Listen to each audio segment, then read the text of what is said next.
আমি যে এমবি খরচ করি মোবাইলে, এরকম নিয়ত করেছিলাম যে আমি দোকান ভাড়াটা ওই এমবি খরচ দিয়ে দেবো, আমি ইন্টারনেট চালানো বাদ দিয়ে দেবো। তো সেই নিয়ত থেকেই আমি ব্যবসায় নামি এবং সেই কাজটাই করি যে এমবি এক মাস ইন্টারনেট না চালাইয়া ওই টাকাটা দিয়ে আমি দোকান ভাড়া দেই।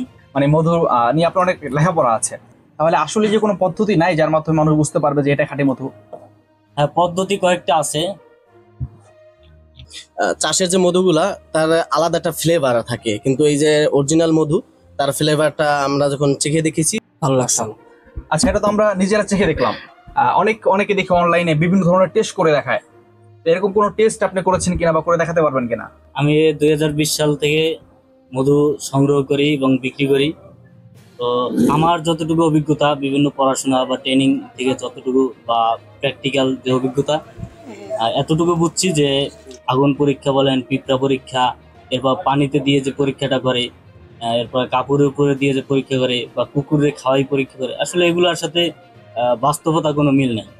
এরকম দর্শক, মানুষ অনেক কিছুই করে, কেউ বা শখের বসে, আবার কেউ মানুষের উপকারার্থে। আজ আমরা এসেছি বরিশালের আগুলছাড়ার বাগধা বাজারে একজন উদ্যোক্তার সাথে কথা বলতে, যিনি কাজ করছেন নিরাপদ খাদ্য নিয়ে। আমরা এখন কথা বলছি তরুণ উদ্যোক্তা মোহাম্মদ পারভেজ ভাট্টির সাথে। আসসালামু আলাইকুম রহমতুল্লাহ। ওয়ালাইকুম সালাম। পারভেজ ভাই, আপনি কি নিয়ে কাজ করছেন? আমি বিভিন্ন প্রকারের মধু, খাঁটি মধু নিয়ে এবং সব ধরনের বাদাম, কালো জিরার তেল, তিলের তেল, সরিষার কাঠের ঘানিতে ভাঙা সরিষার তেল নিয়ে কাজ করি। আচ্ছা, এই যে মধু সংগ্রহ করেন, সেক্ষেত্রে কি আপনি নিজে থেকে সরাসরি সংগ্রহ করেন? হ্যাঁ, আমি মোবাইলদের সাথে নিজে থেকেই মধু সংগ্রহ করি। আপনি এগুলো কি অনলাইনেও সেল দেন? অনলাইনেও সেল দেই এবং অফলাইনে সেল দিই। এই যে নিরাপদ খাদ্য নিয়ে আপনি কাজ করতে চাচ্ছেন, এর উদ্দেশ্য কি বা আপনি কিভাবে আগ্রহী হলেন? আসলে একটা সময় যখন 2020 সালে যখন করোনার চাপ আসলো, তখন ঢাকায় ছিলাম, চাকরি ছেড়ে দিয়ে যখন গ্রামে আসছি তখন ডিপ্রেশনে পড়ে গেছিলাম যে কি কাজ করব, কি ধরনের কাজ করব বা ব্যবসা বাণিজ্য করতে হবে। এবং ছোটবেলা থেকেই ব্যবসা করার একটা ইচ্ছা ছিল। সেইখান থেকেই অনেক মাধ্যম থেকে তথ্য সংগ্রহ করে মধুটাকেই আর কি বেছে নিছি ওই সময়ের পরিবেশ পরিস্থিতির উপর নির্ভর করে, যে মধু শরীরের রোগ প্রতিরোধ ক্ষমতা বাড়ায়, এছাড়া নানান ধরনের রোগ থেকে বাঁচা যায় মধু নিয়মিত খেলে। সেখান থেকেই মধু নিরাপদ খাদ্য নিয়ে কাজ করার একটা ইচ্ছা, আগ্রহ জাগে এবং তখন থেকেই মধু নিয়ে কাজ করতেছি। দর্শক, আমরা অনলাইনে অনেক সময় দেখি যে পারভেজ মধু কাটছেন এবং নিজে মধু সংগ্রহ করছেন। তো এখানে অনেক কাস্টমাররা আছেন, আমরা ভাইকে বলতে চাই যে আসলে আপনার মধুটা কেমন, টেস্ট করে দেখাতে পারেন কিনা তাদেরকে। হ্যাঁ, আমি অবশ্যই মধু টেস্ট করে দেখাতে পারি আমার মধু কেমন। দর্শক, আমরা এখন পারভেজ ভাই নিজের হাতে সংগ্রহ করা মধু চেখে দেখবো, খেয়ে দেখবো আসলে কেমন, এবং এখানে আরো অন্যরা আছেন, তারাও খেয়ে দেখবেন যে আসলে এটা চাকের কিনা বা কি মনে হয়। ভাই যদি সবাই দিতেন, ভাইকে দেন, ভাইদের দেন। এটা আমার নিজে সংগ্রহ করা চাকের মধু।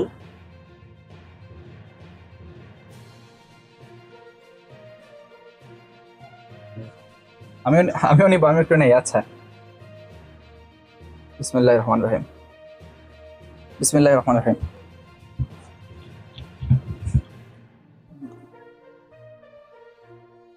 আলহামদুলিল্লাহ। দর্শক, আসলেই মধুটা চমৎকার এবং মনে হচ্ছে আসলেই তিনি নিজে কেটেছেন এবং অরিজিনাল মধুটা আমাদের খাইয়েছেন।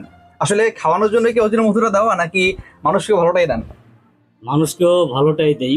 তো আমার কাছে চাষ এবং চাকের মধুর পাশাপাশি চাষের মধু পাওয়া যায়। তো আমি যারা চাকের মধু চায় তাদেরকে চাকেরটাই দেই এবং যাদেরকে চাষেরটা যা বিক্রি করার সময় বইলে দেই যে এটা চাষের। মাশাআল্লাহ। আপনারা তো খেয়েছেন, আপনাদের কাছে কেমন লেগেছে? জি আলহামদুলিল্লাহ, অনেক ভালো লাগছে। আর তবে বলতে গেলে চাষের যে মধুগুলা তার আলাদা একটা ফ্লেভার থাকে, কিন্তু এই যে অরিজিনাল মধু তার ফ্লেভারটা আমরা যখন চেখে দেখেছি তো আমরা পুরোপুরি শনাক্ত করতে পারছি এটা অরিজিনাল মধুই হবে। মাশাআল্লাহ। আপনার কাছে কেমন লেগেছে? মাশাআল্লাহ, খাঁটি মধুর জন্য যে সমস্ত গুণাবলী থাকা প্রয়োজন বা আমার জানা আছে সেই অনুযায়ী আলহামদুলিল্লাহ বেস্ট, ভালো লাগছে। আচ্ছা, এটা তো আমরা নিজেরা চেখে দেখলাম। অনেকে দেখি অনলাইনে বিভিন্ন ধরনের টেস্ট করে দেখায়। এরকম কোনো টেস্ট আপনি করেছেন কিনা বা করে দেখাতে পারবেন কিনা, যেরকম আগুনে পোড়ানো রাওটা, বা এটা আপনি কি মনে করেন আর কি আসলেই হয়? আসলে আমি 2020 সাল থেকে মধু সংগ্রহ করি এবং বিক্রি করি। তো আমার যতটুকু অভিজ্ঞতা বিভিন্ন পড়াশোনা বা ট্রেনিং থেকে যতটুকু বা প্র্যাকটিক্যাল যে অভিজ্ঞতা, এতটুকু বুঝছি যে আগুন পরীক্ষা বলেন, পিঁপড়া পরীক্ষা, এরপর পানিতে দিয়ে যে পরীক্ষাটা করে, এরপর কাপড়ের উপরে দিয়ে যে পরীক্ষা করে বা কুকুরে খাওয়াই পরীক্ষা করে, আসলে এগুলোর সাথে বাস্তবতা কোনো মিল নেই। এরকমটাই দেখা গেছে। যেমন অনেকে বলে যে কুকুরে মধু খানা, অথচ নিজ চোখে দেখেছি যে কুকুরে মধু খাইতেছে ভরপুর। আচ্ছা আচ্ছা।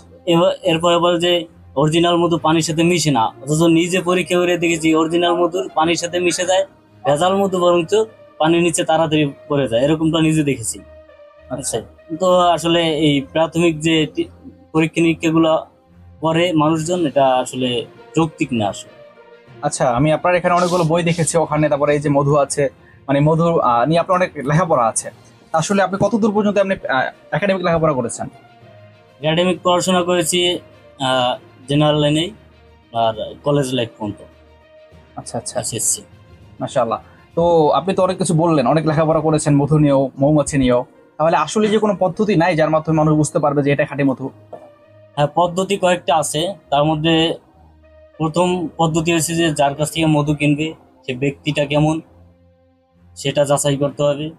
দ্বিতীয়ত যে মধু সেবন করবে, মানে মধু যে খাবে, তার মধু সম্পর্কে যথেষ্ট ধারণা থাকতে হবে বা বিভিন্ন প্রকার ফুল সম্পর্কে ধারণা থাকতে হবে।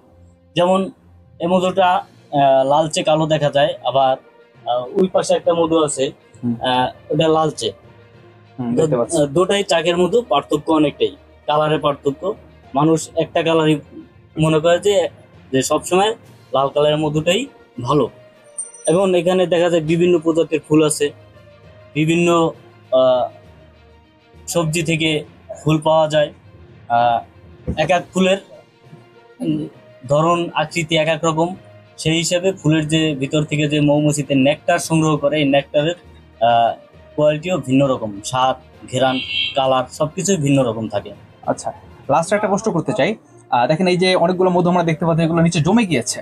আমরা অনেক সময় অনেকে বলতে শুনে যে মধুটা জমে যায় এটা চিনি বা এটা ভালো না, সেক্ষেত্রে আপনার বক্তব্য কি? আসলে এই ধারণাটা আসলে একটা ভ্রান্ত ধারণা, যা আমি নিজেও আমার যে পূর্বপুরুষ যারা আছে তাদের কাছ থেকে শুনেছি যে মধু জমলেই ভেজাল।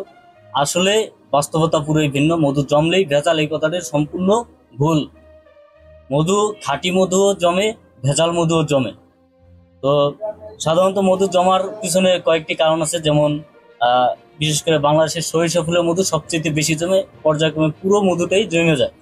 তাপমাত্রা যত কমবে মধু তাড়াতাড়ি জমবে, আবার তাপমাত্রা অনেক বেশি গরম পড়বে মধু লিকুইড হয়ে যাবে। এটার কারণ হচ্ছে যে গ্লুকোজ, ফ্রুক্টোজ, ম্যাক্টোজ এরকম অনেকগুলো উপাদানের সংমিশ্রণের কারণে প্রাকৃতিকভাবেই মধু জমে যায়। এই জমা মধুটা যদি রোদে বা গরম পানির ভিতরে কিছু সময় রাখা যায়, 20 মিনিট, 30 মিনিট বা 1 ঘন্টা রাখা গেলে মানে প্রাকৃতিকভাবেই গলে যায়। জমা দিয়ে আর কি খাঁটি বা ভেজাল নির্বাচন করা আসলে যায় না। আচ্ছা, আপনি যে লেখাপড়া করে চাকরি না নিয়ে উদ্যোক্তা হয়েছেন, কাজ করছেন, আপনার ইনকাম কেমন বা কেমন হচ্ছে আসলে? আসলে চাকরি না করে ব্যবসার পিছনে আসার অন্যরকম একটা ঘটনা আছে, যা আমি আমার বুঝ হওয়ার পর থেকেই আমি আর স্বপ্ন যে আমি চাকরি করব না, আমি করব ব্যবসা। কিন্তু কি ব্যবসা করব সেটা নিয়ে আমি সন্দেহের ভিতরে ছিলাম নিজেই, যে আসলে কি দিয়ে শুরু করব। তো পর্যায়ক্রমে যেহেতু পুঁজিও ছিল না, পুঁজি ছিল না থাকার কারণে আমি ঢাকায় চলে যাই। ঢাকায় বিভিন্ন প্রকারের কাজ করি। রীতিমতো করোনার সময়, করোনার সপ্তাহ 10 দিন আগে আমি গ্রামে আসি। গ্রামে আসার পর দেখা যায় এমনি একদিকে লকডাউন, এরপরে বেকারত্বের যে একটা বোঝা আছে সেটা নিয়ে প্রায় 4-5 মাস কাটিয়েছি। এরপরে আর কি অন্য একটা ব্যবসা শুরু করছিলাম, সেটা হচ্ছে ছাগল পালন। 10,000 টাকা ধার নিয়ে, সেটা মোটামুটি লাভজনক ছিল, কিন্তু যে কোনো কারণে আর কি থাকতে পারিনি। ওই পাশাপাশি মধুর ব্যবসাটাকে আমি নিয়েছিলাম। উদ্দেশ্য দুইটা ছিল, নিজে উপার্জন করা যেরকম একটা উদ্দেশ্য ছিল, এবং সততার সহিত ব্যবসা করা, যাতে মানুষের খেদমত করা একটা লক্ষ্য ছিল আমার আর কি।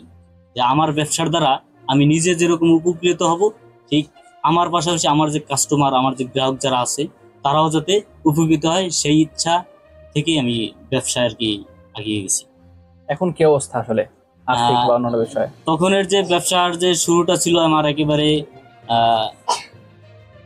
জিরো টাকা ছিল, ধরতে গেলে টাকা ছিলই না। এমন একটা নিয়ত ছিল যে আমি যে এমবি খরচ করি মোবাইলে, এরকম নিয়ত করেছিলাম যে আমি দোকান ভাড়াটা ওই এমবি খরচ দিয়ে দেবো, আমি ইন্টারনেট চালানো বাদ দিয়ে দেবো।